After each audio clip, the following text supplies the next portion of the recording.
主禮人士現在進場，請各位繼續就座。Please remain seated when the official party proceeds to the stage. 主禮人士現在進場，請各位繼續就座。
現在準備就唱國歌，請各位肅立。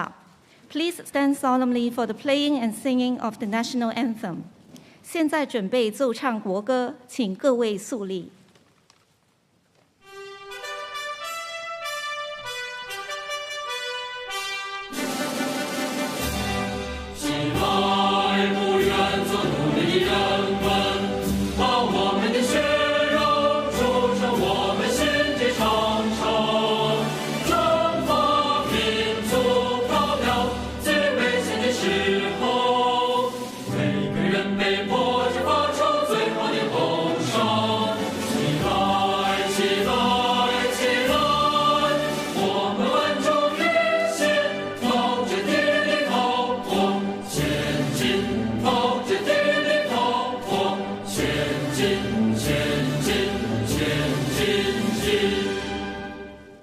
請各位就座 ，Please be seated。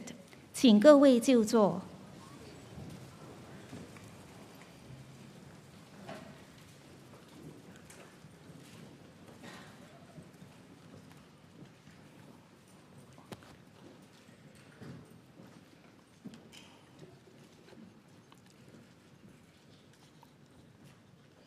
Secretary for Justice, Chairman of the Bar, Presidents of the Law Society, fellow judges, distinguished guests, ladies and gentlemen.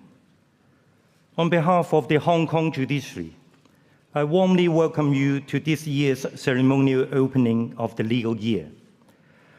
After a 2-year absence from this venue due to COVID restrictions, I'm pleased we are able to hold the opening of the legal year at its traditional venue once again. This is an important annual event which showcases our community's attention on the rule of law, the administration of justice, and the central role played by the judiciary in this regard. Indeed, the role of the judiciary in our society is the main theme of my address this afternoon, apart from 2 new initiatives which I will briefly describe in the latter part of this address. It is essential that the public is well informed of the role the judiciary plays under the one country, two systems arrangement, an arrangement which will, as President Xi has recently made clear, continue unchanged beyond 2047. An accurate understanding of the judiciary's role forms the proper basis of public oversight and scrutiny of judicial work. This understanding informs meaningful comments or views of court decisions, enabling constructive suggestions that help improve our work to be made. All this serves to enhance public confidence in the courts and the judicial system, which reinforces public belief in the rule of law. Conversely, an inaccurate, incomplete, or misconceived understanding of the role of the judiciary is often the reason for misplaced or inappropriate criticisms of court decisions, or even personal attacks against our judges. Sometimes, misconceptions of the judicial role may lead to unrealistic expectations of the courts, which cannot and should not be met. This is not conducive to public confidence in our judicial system or the upholding of the rule of law. What are the main functions of the judiciary in our society? I will identify 3 of them here. First and foremost, the primary role of the judiciary is to uphold the rule of law and administer justice in strict accordance with the law. This is the most important function of the judiciary, and the courts must do it well. It cannot be achieved without the judiciary being an independent, impartial, and effective one. In adjudicating cases, the court's duty is to interpret and apply the law in accordance with the evidence placed before them. the courts must treat everyone equally, whether in litigation between individuals, corporations, or involving the government, and whether the case is civil, criminal, or public law in nature. Everyone is equal before the law. All defendants are presumed innocent unless and until proven guilty, and everyone is entitled to a fair trial. Pausing here, it should be noted that the courts do not control whether and what cases are brought before them. It is a matter for the parties in dispute, and in criminal matters, the prosecution authorities and law enforcement agencies. Nor do the courts have a choice in the matter. Once a case is brought before the court, it must be dealt with by the court strictly in accordance with law. In administering justice, the judges put aside their own personal views. Their role is not to remake the law that they have to apply, nor is it permissible for them to only apply those parts of the law which they personally agree with. The judicial oath requires judges to apply the law faithfully. Their personal views and preferences do not enter the equation. It is therefore entirely proper for someone, if there are good grounds, to criticize the court or judge for misapplying the law. It is, however, wrong to criticize the judge simply for applying laws which one does not like or agree with. As will be explained, laws are not enacted by judges. They simply apply them as required by the judicial oath. It is therefore simply right that judges should ignore this latter type of criticism and carry on with their judicial duties. In this regard, full acknowledgement is due to our judges, who have handled with great professionalism cases attracting public or even international attention in the past few years. Whether as designated judges under the Hong Kong national security law or not, they have all faithfully applied the law to the best of their ability, in accordance with the evidence presented before them. Views on judicial decisions may sometimes reflect an inadequate understanding of the adjudication process. Judges administer justice by applying the relevant law to the facts and evidence placed before them. In litigation, there are well-established rules of procedure and of evidence governing, for instance, the presentation of arguments, the burden and standard of proof, and the admissibility of evidence. These procedural and evidential requirements are as binding on the courts as the substantive laws. Under our adversarial system of litigation, the parties play a crucial role in presenting their arguments and evidence before the court. The way issues are argued, or the quality of the evidence adduced before the court, will obviously have an important impact on the outcome of a case. A good example is where a defendant is acquitted because there is reasonable doubt regarding his guilt arising from the evidence before the court.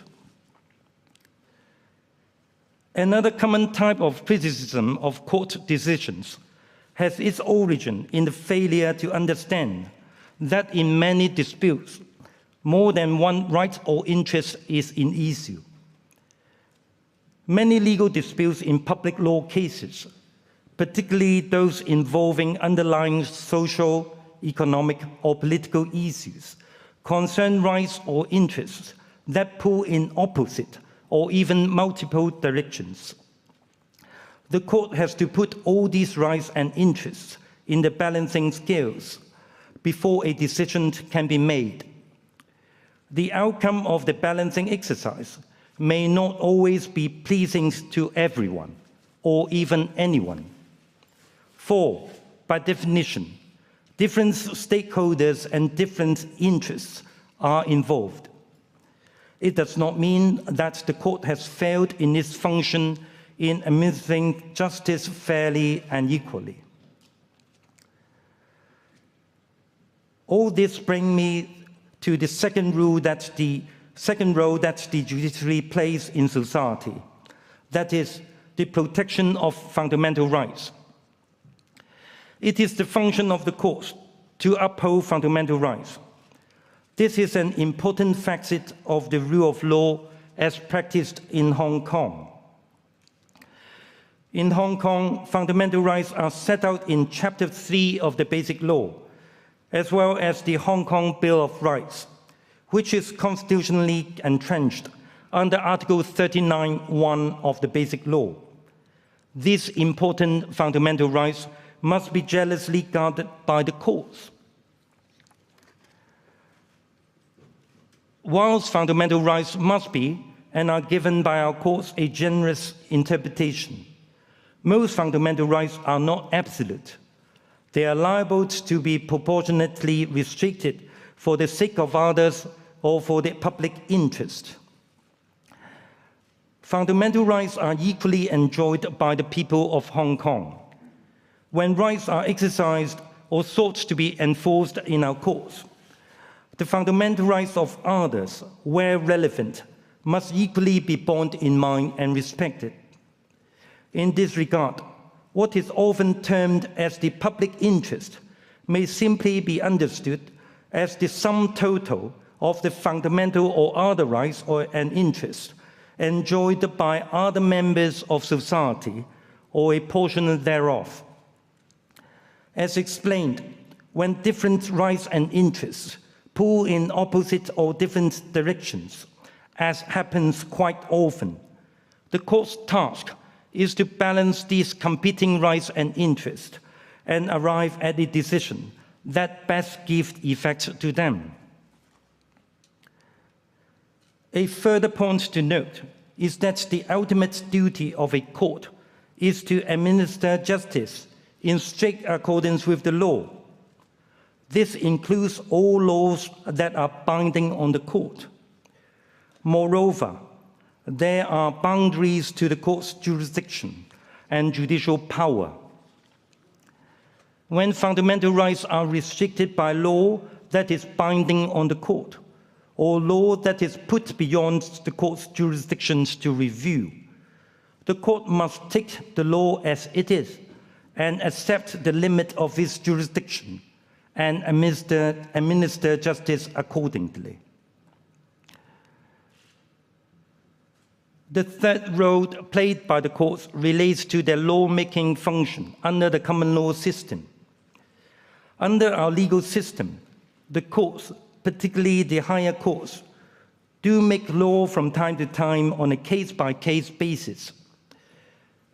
When a new situation is encountered, which is not addressed by any binding law or precedents, the court may, where appropriate, develop and extend the law by adopting and applying comparable precedents by analogy.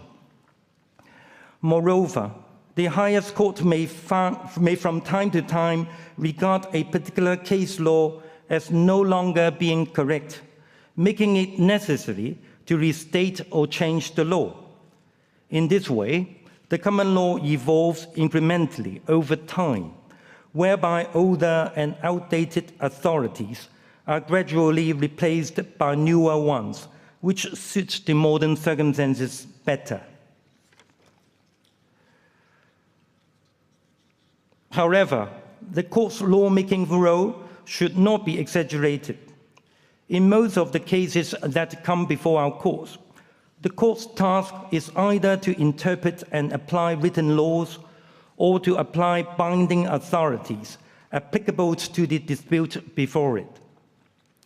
Where circumstances justify, the court may give a written law a modern or updated interpretation in order to address changes that have occurred after the law was initially framed.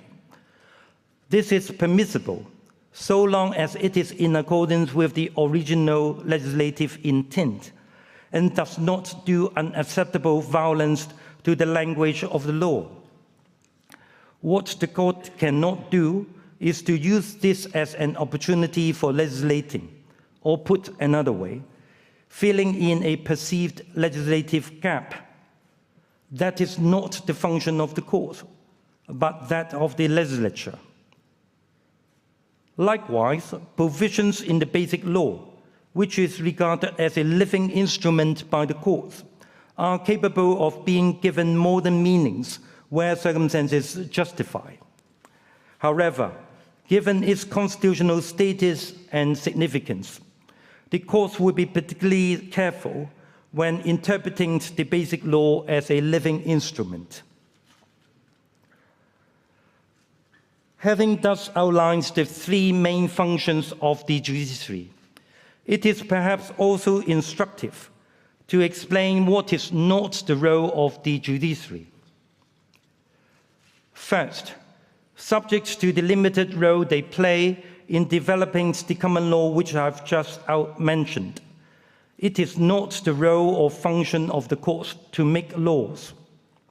Rather, their responsibility is to apply them. In particular, the written laws in Hong Kong are made either by the legislature or other bodies or persons vested with delegated legislative powers, or, in the case of national laws that are applicable to Hong Kong, by the National People's Congress or its standing committee. The courts do not make the written laws, and indeed play no part in their enactment. The court's role is to faithfully apply them. Secondly, it is not the function of the courts to make public policies, or for that matter, political decisions. Public policies and political decisions are made by the government as part of its function and duties to govern and run Hong Kong. The courts only play a role when a particular policy or decision is challenged in court for its consistency with the Basic Law or the Hong Kong Bill of Rights, or for its lawfulness or reasonableness in the public law sense.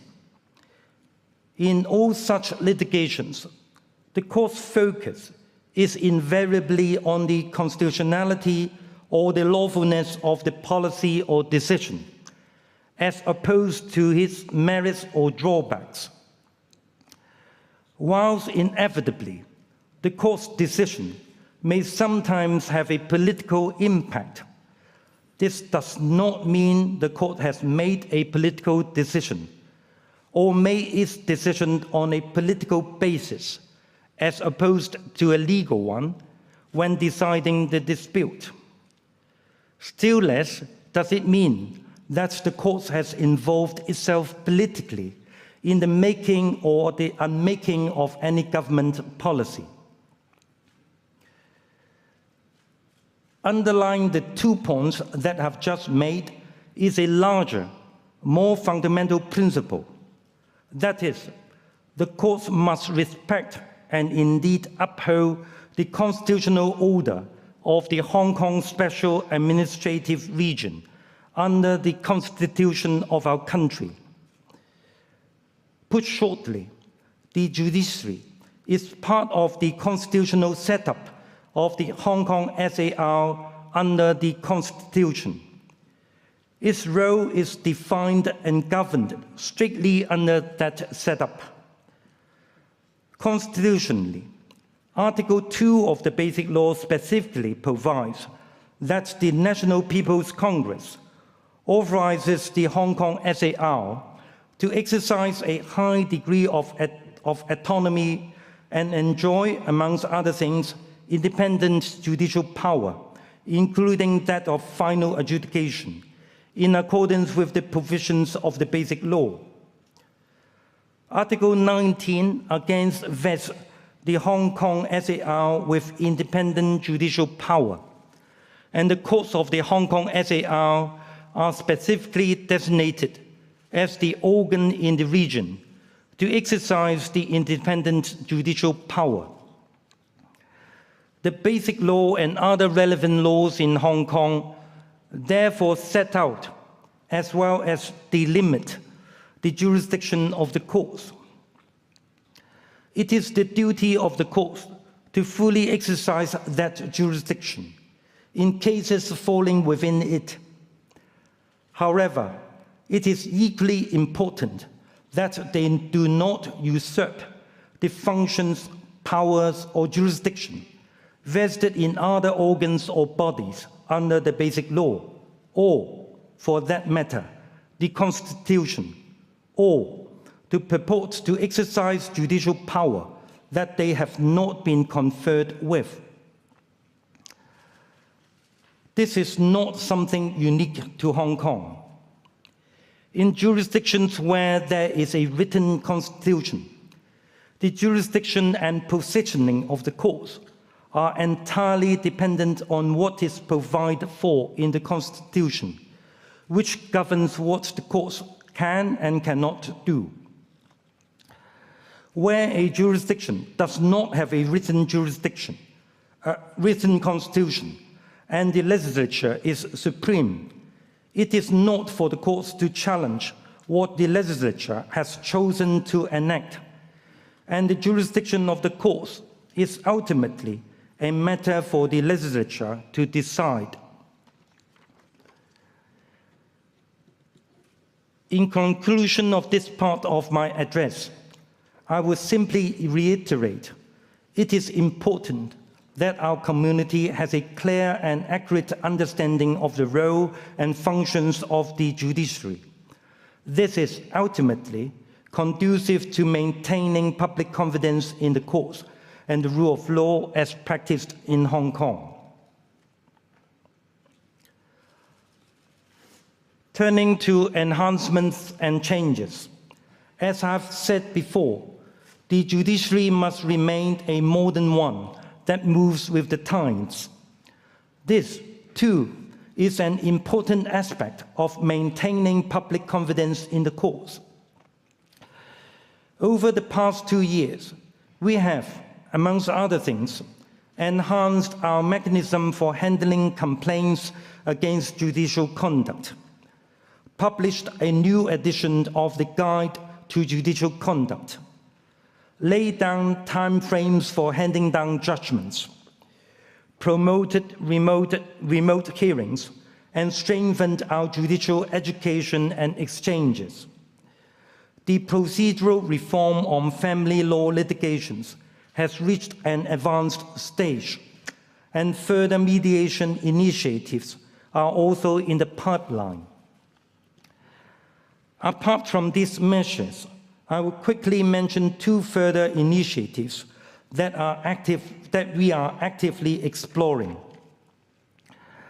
First, the live broadcasting of selected judicial proceedings. Open justice is a key to maintaining public confidence in our judicial system and upholding the rule of law. Open justice mandates that, subject to limited and justified exceptions, judicial proceedings shall be conducted in a transparent manner in the plain view of the public. It safeguards the rights of those appearing before the court. It also serves to educate the public on the judicial process and make uninformed and inaccurate comments about the proceedings less likely. With the advent of technology, and given the limited sitting capacities of our courtrooms and public health considerations, live broadcasting of proceedings is a natural way forward to further enhance the transparency of court procedures and public confidence in the judicial process. Yet, the due administration of justice must always remain the primary and overriding consideration. Not all proceedings are inherently suitable for live broadcasting. Criminal trials, particularly trials by jury, and those involving vulnerable witnesses may not be suitable for unrestricted live broadcasting.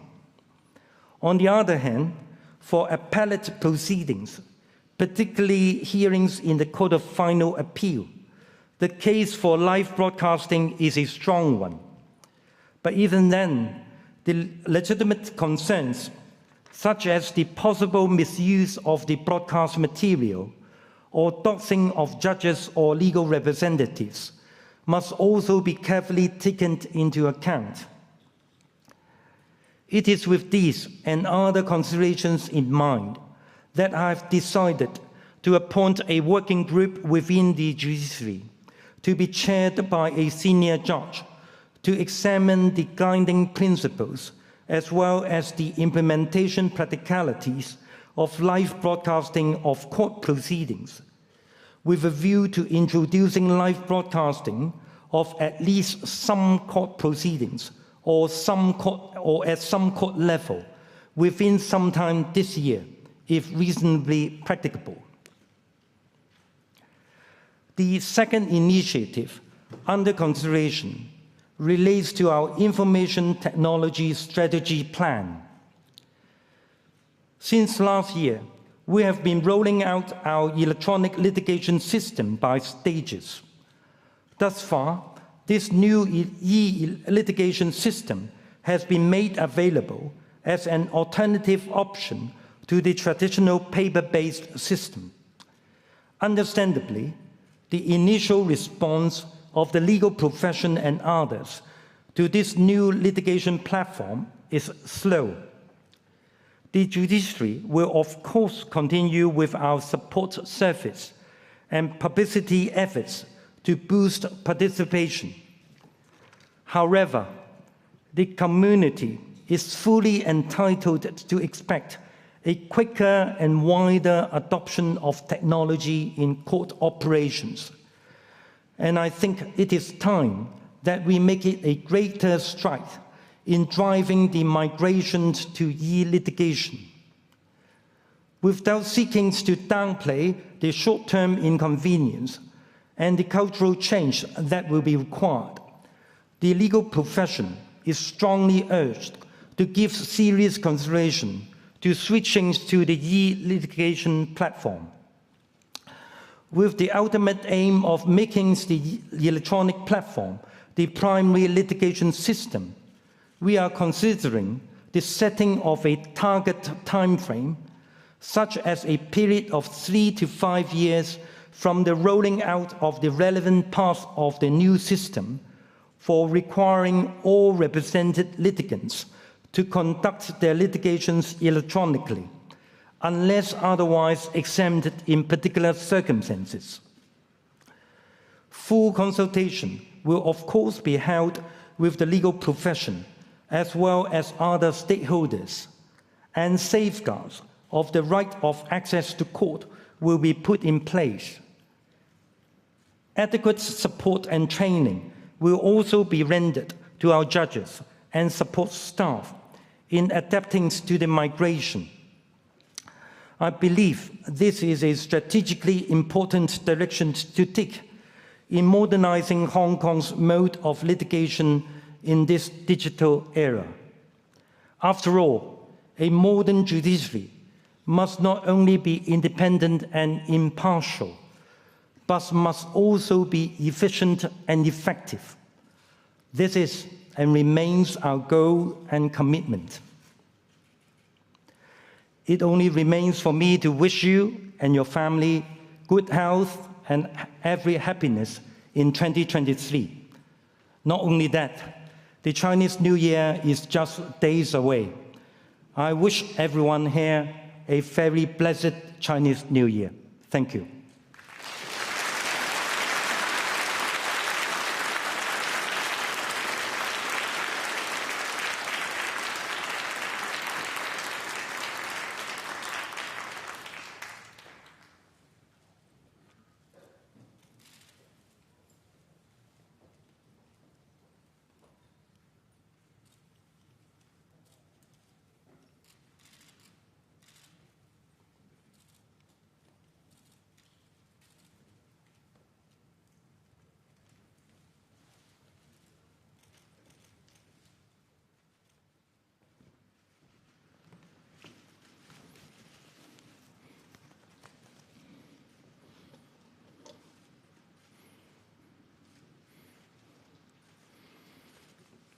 Chief Justice, members of the judiciary, Chairman of the Bar Association, President of the Law Society, distinguished guests, ladies and gentlemen, the maintenance of the common law system, including its judicial system in Hong Kong, is one of the most important features of the principle of one country, two systems. Article 5 of the Basic Law provides that the previous capitalist system and way of life practiced in Hong Kong shall remain unchanged for 50 years. As to what will happen after that, President Xi Jinping gave a very clear answer in his speech delivered on the 1st of July 2022 in Hong Kong by stating that there's no reason for us to change such a good policy, and we must adhere to it in the long run. It's most significant to note that President Xi mentioned the common law twice in his speech. First, he said that in the past 25 years, Hong Kong's previous laws, including the practice of common law, have been maintained and developed.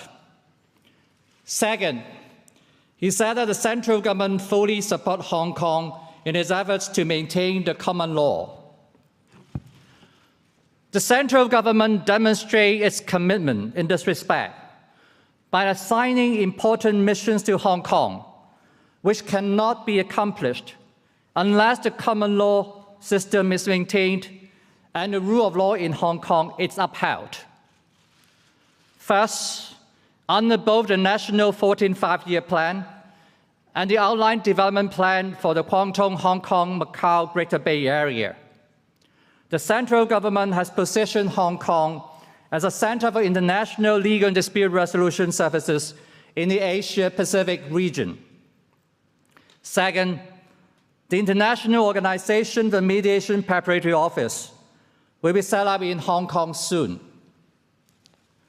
The preservation of the common law in Hong Kong is expressly guaranteed by Article 8 and 18 of the Basic Law. Article 82 provides that the Court of Final Appeal may, as required, invite judges from other common law jurisdictions to sit on it. Article 84 provides that Hong Kong Court may refer to presidents of other common law jurisdictions.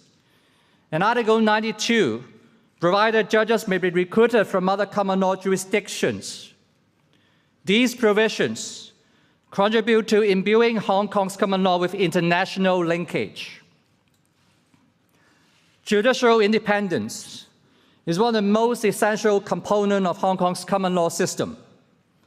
Judiciary's independent judicial power, including that of final adjudication, is entrenched in the Basic Law, including the general provision in Article 2 and 19, and various provisions in Section 4 of Chapter 4, in particular Article 82. Article 85 provides specifically that the Court of Hong Kong Special Administrative Region shall exercise judicial power independently, free from any interference. It is again significant to note that in a speech delivered on the 1st of July 2022, President Xi acknowledged that the judiciary exercises power independently. Although the common law system has been and will be maintained in Hong Kong, it's based on the constitutional order found on the Constitution of the People's Republic of China. As Sir Anthony Mason, former non-permanent judge of the Court of Final Appeal, observed in the Court of Final Appeals judgment in Lau Kwong Yung and the Director of Immigration, the conjunction of a common law system under national law within the larger framework of Chinese constitutional law is a fundamental aspect of the principle of one country, two systems. Therefore, there must be some linkages between the two systems, one of which is the power of the Standing Committee of the National People's Congress under Article 67(4) of the Constitution to interpret laws, including those national laws applicable to Hong Kong. There are corresponding provisions in Article 158 of the Basic Law, in Article 65 of the Laws of the People's Republic of China on safeguarding national security in the Hong Kong Special Administrative Region. On the 30th of December 2022, the NPCSC interpreted Articles 14 and 47 of the Hong Kong National Security Law. There are some suggestions that the interpretation has expanded the powers of the Chief Executive and the Committee for Safeguarding National Security of the Hong Kong Special Administrative Region, eroding the judiciary's independent judicial power, and even putting the Chief Executive and the Committee above the law. Such suggestions are plainly wrong and misconceived. The interpretation is by definition a clarification of the original intent and purpose of those provisions. It does not confer any new power on anyone. Article 47 of the Hong Kong National Security Law provides that the court shall obtain a certificate from the Chief Executive to certify whether an act involves national security or whether the relevant evidence involves state secrets when these questions arise in the adjudication of a case. It does not apply to any question other than the two specific questions prescribed by that article. The certificate issued by the Chief Executive constitutes a piece of conclusive evidence binding on the court. The Chief Executive does not, however, exercise any judicial power. There is indeed a similar provision in Article 19 of the Basic Law, under which the court shall obtain a certificate from the Chief Executive on question of fact concerning act of state, such as defense and foreign affairs. Under Article 14 of the Hong Kong National Security Law, the committee chaired by the Chief Executive and consisting of other members is empowered to make decisions concerning the safeguarding of national security, such as formulating policies and advancing the development of legal system and enforcement mechanisms. The committee shall have a national security advisor designated by the Central People's Government and provide advice to the committee. While decisions by the committee shall not be amenable to judicial review, the committee must, of course, act within the scope of its duties and functions prescribed by Article 14, and it does not confer any judicial power or function on the committee. Articles 14 and 47 of Hong Kong National Security Law, as interpreted by the NPCSC, are entirely consistent with the well-established common law principle that on matters concerning national security, it shall be for the executive authorities, rather than the judiciary, to decide and have the final say. In an authoritative passage in the judgment of the Privy Council, in the Samora decided back in 1916, Lord Parker Waddington said, "Those who are responsible for the national security must be the sole judges of what the national security require. It would be obviously undesirable that such matters should be made a subject of evidence in a court of law or otherwise discussed in public." In another landmark judgment of the House of Lords in Council of Civil Services Union and Minister for Civil Services, decided in 1985, Lord Diplock said, "National security is the responsibility of the executive government. What action is needed to protect its interests is, as common sense dictates, a matter upon which those upon whom the responsibility rests and not the Court of Justice must have the last word. It's par excellence a non-justiciable question. The judicial process is totally inapt to deal with the sort of problem which it involves." Not only that, the government of the Hong Kong Special Administrative Region, being the executive authorities of the region, will not interfere with the judiciary in strict compliance with Article 85 of the Basic Law. It has also been taking proactive steps to defend the judiciary. Back on 5th of July 2022, 5 days after I became the Secretary for Justice, in a press statement issued in response to a suspected case of intimidation against a staff member of the judiciary, I said, "In Hong Kong, where the rule of law is upheld, no act of intimidation or violence which constitute contempt of court will be tolerated. The Hong Kong Special Administrative Region government will pursue seriously against any person who commits any such act to defend the integrity of the court, ensure the due administration of justice, and maintain public order. More recently, the government issued press releases to express strong opposition to false accusation made by a foreign government against the verdict and sentence in a fraud case. As another example, the Secretary of Justice, as the guardian of public interest in the due administration of justice, have brought contained proceedings against those who breach an injunction to restrain doxing against judges and their families. In a recent decision, Secretary of Justice and Chan Po Hong, a defendant who made nuisance calls to a judicial officer and his wife, was sentenced to 14 days imprisonment, suspended for 12 months. On this occasion, I wish to make a solemn pledge that the government will do its best to defend the judiciary so that it may exercise the constitutional powers and discharge its constitutional duties independently, free from any interference. If one has to ask what the most unique strength of Hong Kong's common law system is, I would say it's its resilience. It has a long tradition of over a century and has stood the test of time. We have the exceptional ability to prove skeptics and pessimists wrong. That said, there's no room for complacency. It's crucial to maintain and enhance people's trust and confidence in the legal and judicial system. Since false and misleading information may spread from time to time, it's important to educate the general public on some basic and correct knowledge of our system.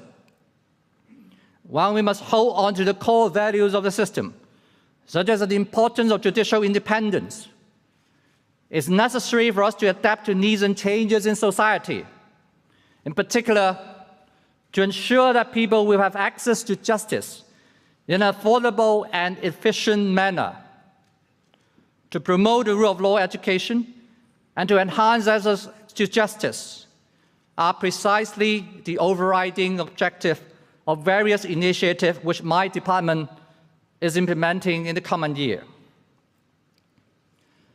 The resilience of Hong Kong's common law system is largely built on the unshakable faith in the doctrine of the rule of law held by all those who contribute to the system, whether they are judges, barristers, solicitors, or government lawyers. Despite the different roles we play, we shall unite to strive to earn the people's respect, trust, and confidence. My dear fellow citizens of Hong Kong, my dear countrymen and friends from overseas, the rule of law cannot be safeguarded by judges and legal professionals alone. If you do care about and love Hong Kong, which I'm sure you do, I would urge you to show and give us your support and understanding.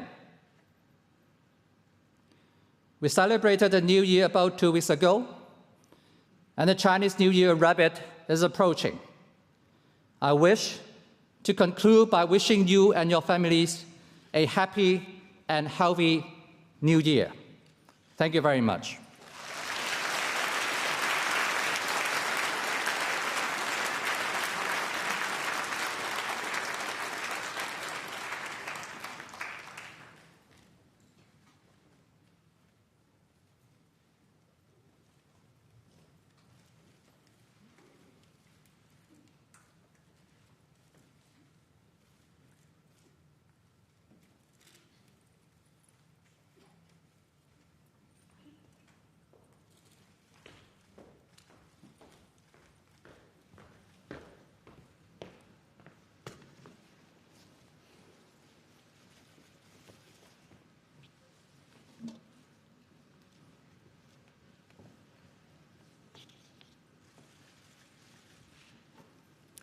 Chief Justice, Secretary for Justice, President of the Law Society, judges, distinguished guests, ladies and gentlemen. This time last year, the ceremonial opening of legal year was held amidst the pandemic's fifth wave. A small group of us gathered in the Court of Final Appeal before our judges. Other members of the profession and the public could only participate remotely. We all knew the situation was going to get worse before getting better. 2022 has indeed proven to be an eventful year for the community Hong Kong on multiple fronts. A number of events were particularly significant. The resignation of Lord Hodge and Lord Reid as non-permanent judges of the Court of Final Appeal in February triggered debates over the future of the court. The decision of the other overseas judges to remain was warmly welcomed by the legal profession in Hong Kong and the community at large. We are also delighted that Mr. Justice Patrick Keane, retired Justice of the High Court of Australia, has agreed to join our Court of Final Appeal as an overseas MPJ. This is a clear vote of confidence to our apex court. The address of President Xi in Hong Kong on the 1st of July injected much confidence into our system. The President affirmed in clear, strong terms that there's no reason to change the one country, two systems in the long run, and that to maintain Hong Kong's distinctive status and advantage, the common law system should be maintained. He emphasized the system of checks, balance, and cooperation between the executive and the legislative branches. Most significantly, he also reiterated that the judiciary should continue to exercise its power independently. In the same month, the new administration was sworn in. My learned friend, Mr. Paul Lam, SC, became our fifth Secretary for Justice since 1997. Last but certainly not least, the decision of the Chief Executive to seek the interpretation of the Standing Committee of the National People's Congress under Article 65 of the Hong Kong National Security Law and the decision that was made on the 30th of December 2022 have understandably prompted discussions about the rule of law and judicial independence in Hong Kong. In line with the principle of one country, two systems, the MPCSC clarified the power vested in the Chief Executive and the Committee for Safeguarding National Security of the HKSAR. The subject matter of the request is to be decided in Hong Kong rather than in Beijing. Perceived tensions between the imperatives of safeguarding national security and judicial independence are far from unique to Hong Kong. Sir Jack Basin, who was a law commissioner in England and Wales, who subsequently became a Lord Justice of Appeal, had this to say in a lecture he delivered in 2008. The consequent tension is an inevitable feature of the relationship between an independent judiciary and the executive. Lord Bingham has said that this tension is entirely proper because, particularly at times of perceived threats to national security, the government understandably go to the very limit of what they believe to be their lawful powers to protect the public. And the duty of judges to require that they go no further must be performed if the rule of law is to be observed.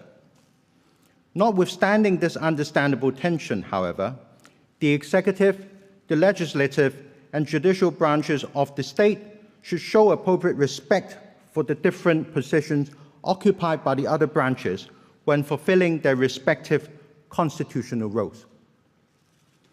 As the Bar recently explained, the exercise of any power by the Chief Executive and the Committee has important ramifications on several cornerstone features of our legal system: the right to be legally represented, the right to a fair trial, and the perception of fairness in a trial. These are all fundamental and foundational matters to the rule of law and the administration of justice in Hong Kong. We urge and expect the Chief Executive and the Committee to exercise their power with great caution and restraint.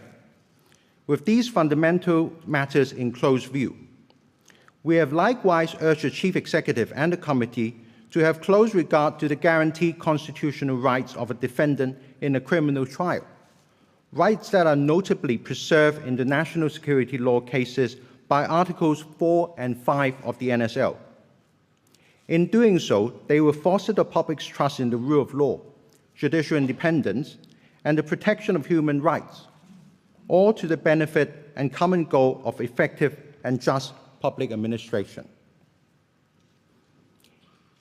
As we now press ahead through 2023, the focus of the legal community and the public will no doubt be on the various high-profile public order and NSL trials that will be heard this year. We have to demonstrate that defendants at the receiving end of the most serious allegations will be dealt with fairly and impartially. We owe a duty to the society to ensure that the justice systems, and in particular the trial process, is effective, fair, and compliant with the rule of law. I wish to take this opportunity to explain to the public the duties owed by those involved in the criminal trial process. For those of us prosecuting cases, the international legal community will be watching closely. With high-profile prosecutions, the comments, criticisms, or expectations of those outside the process may not always be fully informed, fair, or reasonable. In such circumstances, Section 3 of the Prosecution Code shines a clear guiding light. The prosecutor's duty is to comply with and promote the rule of law, to ensure that the defendant has a fair trial rather than securing a conviction, to act impartially on behalf of the community as a minister of justice, to assist the court to arrive at the truth and uphold justice. When situations are delicate, you must sometimes go out of your way to be fair without compromising your duties. The task of those on the other side of the bar table defending criminal complaints is of course challenging. As a reflection of their central role in the legal process, the duty owed by advocates has over the years been the subject of much careful considerations and discussions. In a recent speech at Gray's Inn in September last year, entitled Fearless Advocacy, More Relevant and Practical Than Romantic, our former Chief Justice, Mr. Justice Ma, had this to say: "There is something more to being an advocate that is often hard to pin down or to define with any degree of precision. It reflects the duty owed to the public interest, whilst at the same time acknowledging the duty owed to the client, and the recognition that these two pillars of an advocate's professional duties must in practice be reconciled. Put another way, the traditional duties owed by advocates to the administration of justice and to their clients, both of which in equal measure represents the public interest, demand a certain quality of advocates.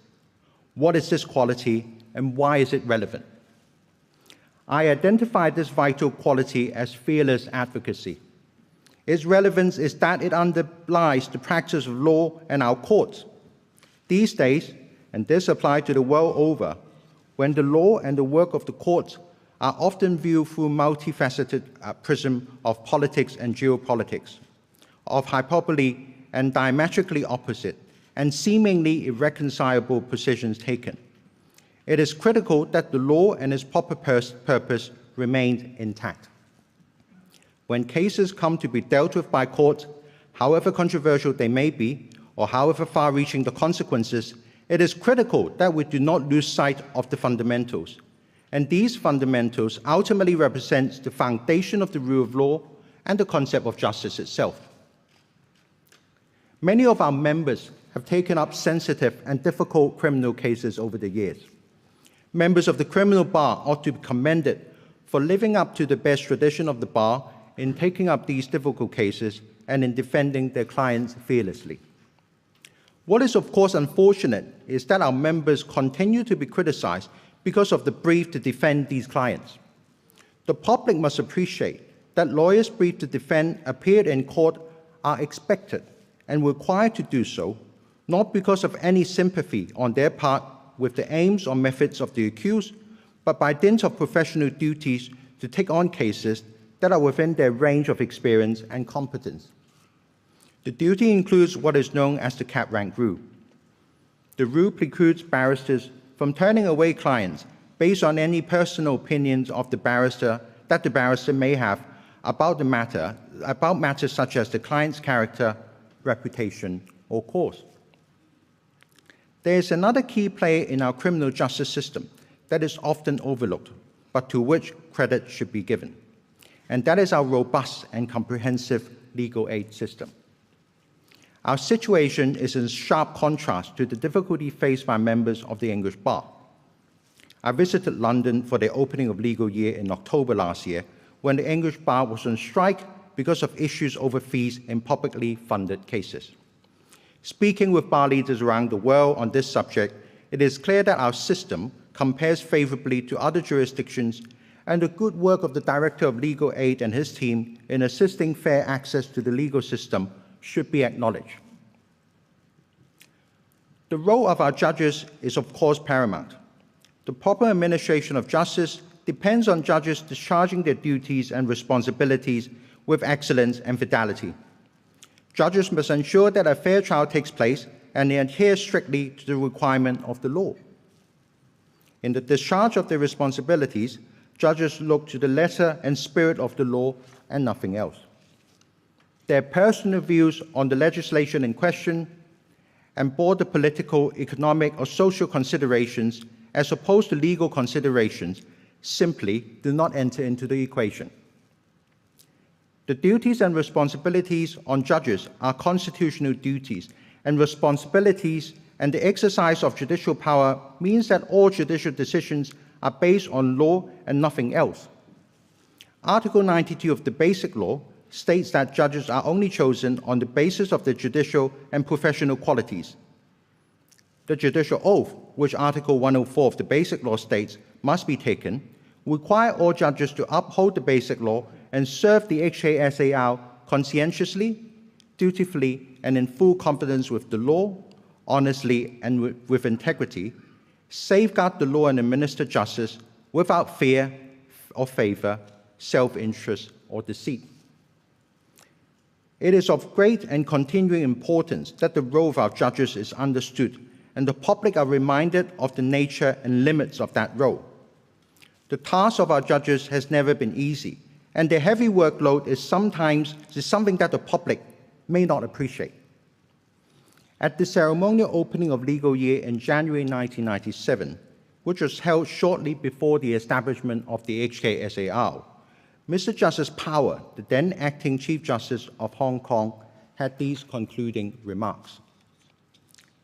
Let me finally assure all of the people of Hong Kong that they have an independent, capable, and hardworking judiciary, versed in the common law, and that they have a judiciary which will, without fear or favor, administer the law in the coming years. I can say with confidence that our judges have fulfilled that promise over the years, and I'm confident that they will discharge their duties without compromise and without fear or favor in the years to come. Hong Kong has a unique history and place in the world. It has long flourished amidst many challenging currents and waves. With the deep harbor of our legal system and shared values, I am confident that our community will continue to thrive in the years ahead. On this note, on behalf of the Bar, I wish all of you and your families a fruitful and fulfilling 2023 and a healthy and peaceful year of Rabbit.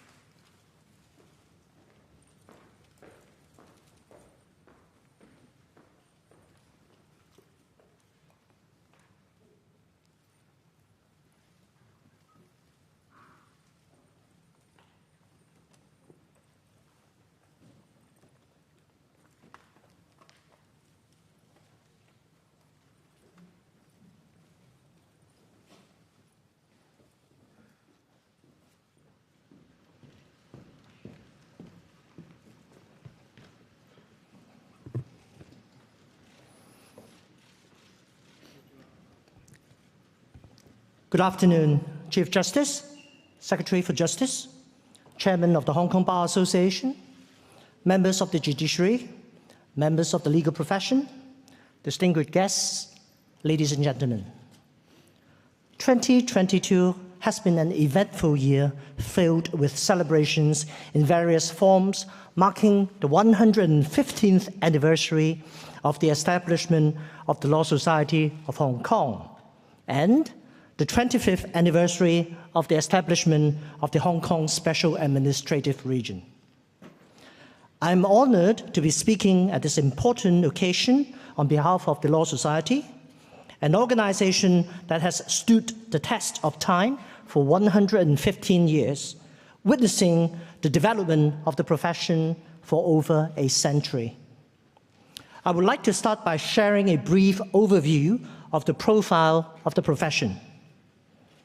In Hong Kong, the legal profession is self-regulatory, an important characteristic that reinforces the independence of the profession. The Law Society is the professional and regulatory body of solicitors in Hong Kong. Our membership maintains a steady annual growth of 4 to 5%. At the end of 2022, there were over 13,100 Hong Kong solicitors, 931 Hong Kong law firms, 1,442 foreign lawyers from 34 jurisdictions and 77 foreign law firms from 20 jurisdictions registered with the Law Society. 2022 also marks the 25th anniversary of the implementation of one country, two systems. Principles underlying this unique system are enshrined in our basic law. In his address at the meeting celebrating the 25th anniversary of Hong Kong's return to the motherland on 1st of July 2022, President Xi Jinping reiterated that Hong Kong's distinctive status and advantages and the common law shall be maintained. The commitment to preserve the characteristics of each of the two coexisting and distinct systems while maintaining the central government's sovereignty and allowing Hong Kong a high degree of autonomy is evident in the provisions of the Basic Law. Here are two prominent examples. First, notwithstanding its status as a local administrative region of the People's Republic of China, Hong Kong is authorized under Article 8 of the Basic Law to maintain the common law system. Further, with English and Chinese both being official languages under our Basic Law, Hong Kong is the only city in the world that has a truly bilingual common law system. Second, while the Basic Law provides that the power of its interpretation vests in the Standing Committee of the National People's Congress, NPCSC, the Hong Kong courts not only enjoy independent judicial power, including that of final adjudication under Article 19, which before the reunification on the 1st of July 1997 lay with the Privy Council in London, but have also been authorized by NPCSC to interpret on their own in adjudicating cases. The provisions of the Basic Law which are within the limits of Hong Kong's autonomy under Article 158. The commitment to faithfully implementing one country, two systems in accordance with the Basic Law is also evident through the tremendous effort placed in according proper respect for the core values and legal principles in each of the two distinct systems, while resolving the differences arising from their coexistence. The manner in which the power of legislative interpretation has been invoked is a good example of this commitment. The Basic Law is enacted by the National People's Congress in accordance with the People's Republic of China Constitution, and Article 67(4) of the Constitution states that the NPCSC has power to interpret laws. Further, under Article 67(1), the NPCSC is charged with the duty and function to interpret the Constitution and oversee its enforcement. Legislative interpretation is an interpretation of the law by the lawmaker. In China, it is a constitutionally entrenched concept which, however, is novel to the common law system being practiced in Hong Kong. For those who are not familiar with the concept, any misunderstanding of how it fits in the judicial process in the common law system may cause confusions. Over a span of 25 years since 1997, the power of legislative interpretation, though constitutional and legal, has been invoked sparingly, with caution and with public explanation on, firstly, the reasons why the power has to be invoked. For example, the need to clarify legislative intent on matters of principles from the maker of the law. Secondly, the legal basis on which the power is exercised. For example, the relevant sections in the Constitution and the Basic Law. And thirdly, the impact, if any, on the specific judicial process out of which the legislative interpretation arises. So far, there have been 5 instances where the NPCSC has interpreted the Basic Law pursuant to Article 158.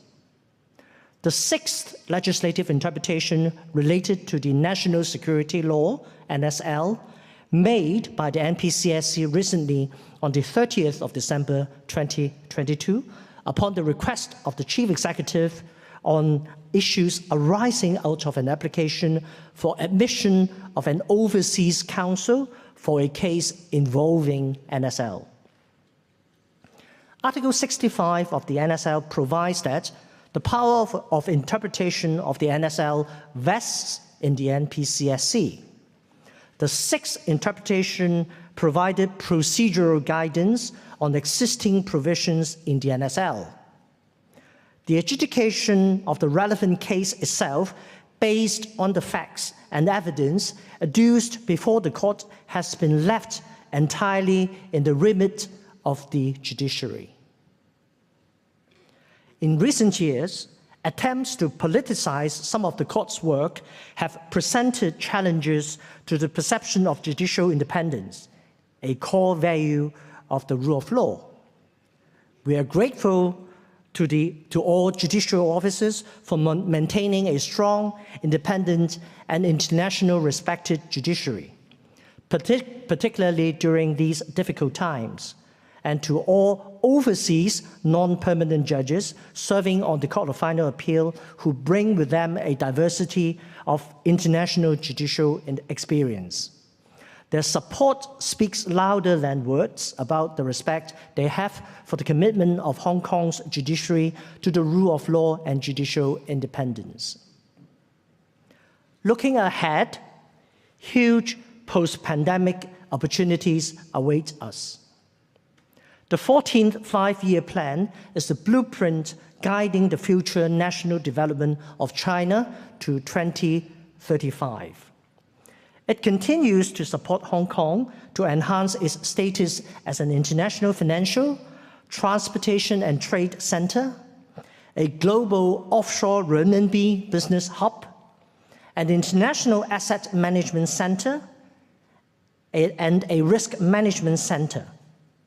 Establish itself as a center for international legal and dispute resolution services in the Asia-Pacific region, and promote service industries for high-end and high-value-added development.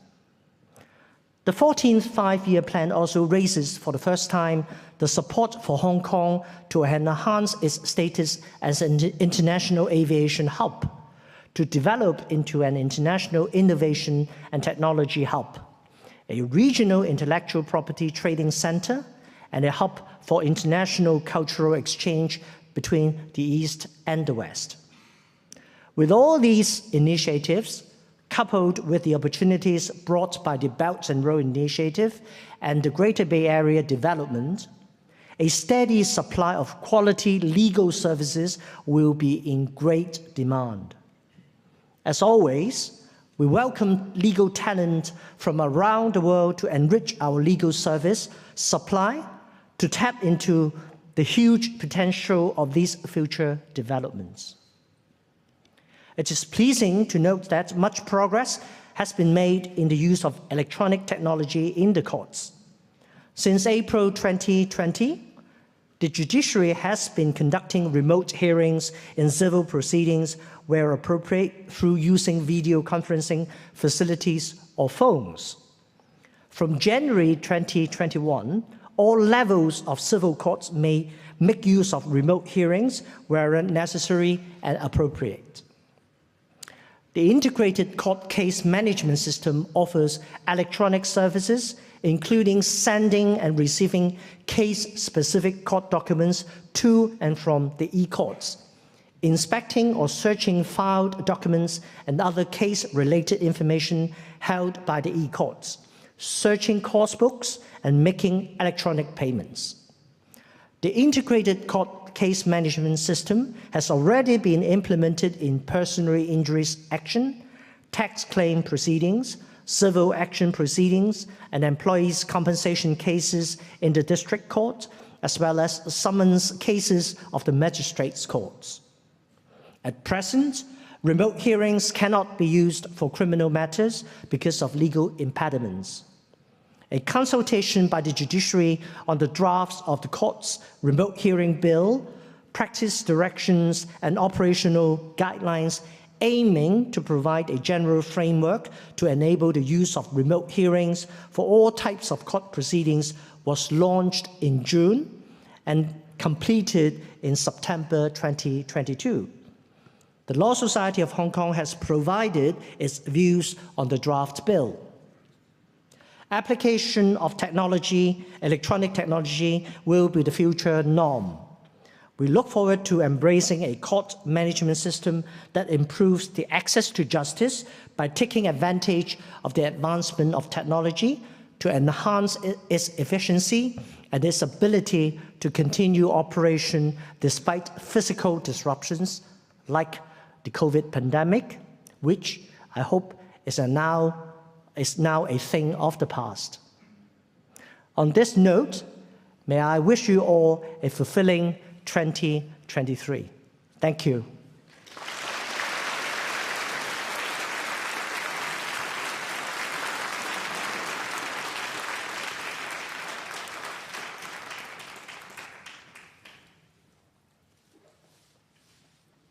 主禮人士即將離場，請各位繼續安坐，至主禮人士完全離場。Please remain seated until the whole official party has exited from the hall.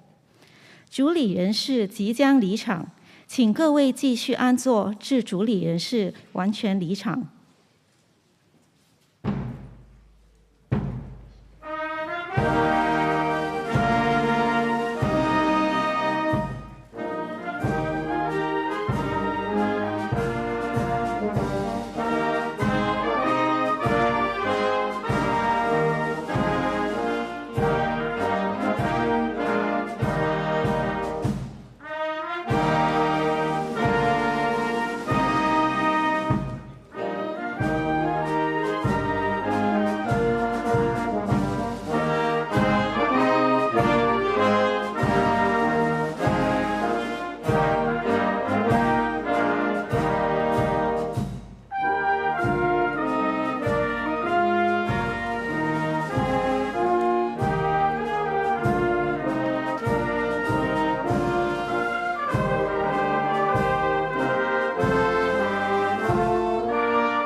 禮人士已經離場，多謝各位。The official party has exited. Thank you. 主禮人士已經離場，謝謝各位。